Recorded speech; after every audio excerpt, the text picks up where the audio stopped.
ರಾಮನಗರ ಜಿಲ್ಲೆಯ ಬಿಡದಿಯಲ್ಲಿ ಮಧ್ಯರಾತ್ರಿ 1:30ರ ಸುಮಾರಿಗೆ ಮಾಜಿ ಡಾನ್ ಮುತ್ತಪ್ಪ ರೈ ಪುತ್ರ ರಿಕ್ಕಿ ರೈ ಮೇಲೆ ದುಷ್ಕರ್ಮಿಗಳು ಶೂಟೌಟ್ ನಡೆಸಿರುವ ಘಟನೆ ನಡೆದಿದೆ. ಬಿಡದಿಯಲ್ಲಿರುವ ಮುತ್ತಪ್ಪ ರೈ ಅವರ ನಿವಾಸದ ಮುಂಭಾಗದ ಕಾಂಪೌಂಡ್ ಬಳಿ ಈ ದಾಳಿ ನಡೆದಿದ್ದು, ರಿಕ್ಕಿ ರೈ ಅವರನ್ನ ಗುರಿಯಾಗಿಸಿಕೊಂಡು 3 ಸುತ್ತು ಗುಂಡುಗಳನ್ನು ಹಾರಿಸಲಾಗಿದೆ.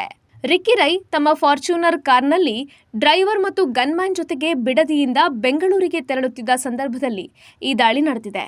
ಮನೆಯ ಕಾಂಪೌಂಡ್ ಬಳಿ ದುಷ್ಕರ್ಮಿಗಳು ಗುಂಡಿನ ದಾಳಿ ನಡೆಸಿದ್ದು, ರಿಕ್ಕಿ ರೈ ಅವರಿಗೆ ಗಾಯಗಳಾಗಿವೆ.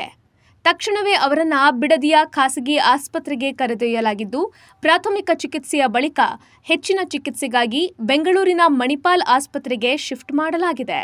ಮುತ್ತಪ್ಪ ರೈ ಅವರ ಪುತ್ರ ರಿಕ್ಕಿ ರೈ ಮೇಲೆ ನಡೆದ ಶೂಟೌಟ್ನಲ್ಲಿ ದುಷ್ಕರ್ಮಿಗಳು ಡ್ರೈವಿಂಗ್ ಸೀಟನ್ನೇ ಗುರಿಯಾಗಿಸಿ 3 ಸುತ್ತು ಗುಂಡುಗಳನ್ನು ಹಾರಿಸಿದ್ದಾರೆ. ರಿಕ್ಕಿ ರೈ ಸಾಮಾನ್ಯವಾಗಿ ತಾನೇ ಕಾರು ಚಾಲನೆ ಮಾಡ್ತಿದ್ದ ಕಾರಣ ದಾಳಿಕೋರರು ಡ್ರೈವಿಂಗ್ ಸೀಟ್ನ ಮೇಲೆ ಗುರಿ ಇಟ್ಟಿದ್ರು. ಆದ್ರೆ ಈ ಬಾರಿ ಕಾರನ್ನ ಚಾಲಕ ರಾಜು ಚಲಾಯಿಸಿದ್ದು, ಗುಂಡಿನ ದಾಳಿಯ ವೇಳೆ ತಕ್ಷಣ ಮುಂದೆ ಬಗ್ಗಿದ್ದರಿಂದ ಕೂದಲೆಳೆ ಅಂತರದಲ್ಲಿ ಪ್ರಾಣಾಪಾಯದಿಂದ ಪಾರಾಗಿದ್ದಾನೆ. ಆದ್ರೆ ಪಕ್ಕದ ಸೀಟ್ನಲ್ಲಿದ್ದ ರಿಕ್ಕಿ ರೈ ಅವರ ಮೂಗು ಮತ್ತು ಕೈಗೆ ಗುಂಡು ತಾಕಿದ್ದು ಗಂಭೀರವಾಗಿ ಗಾಯಗೊಂಡಿದ್ದಾರೆ.